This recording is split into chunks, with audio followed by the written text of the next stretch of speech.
Austin, San Antonio has issued a tornado warning for north central Lee County until 7:30 p.m. Central Daylight Time. At 7:15 p.m. Central Daylight Time, a confirmed tornado was located 7 miles northwest of Lexington, moving northeast at 50 miles per hour. Hazard: damaging tornado and quarter-size hail. Source: weather spotters confirmed tornado. Impact: flying debris will be dangerous to those caught without shelter. Mobile homes will be damaged or destroyed. Damage to roofs, windows, and vehicles will occur. Tree damage is likely.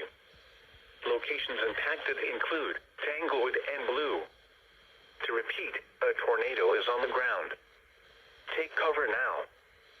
Move to a basement or an interior room on the lowest floor of a sturdy building. Avoid windows.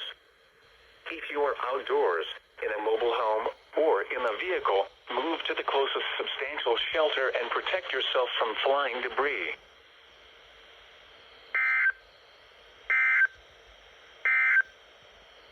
The National Weather Service in Austin, San Antonio has issued a severe thunderstorm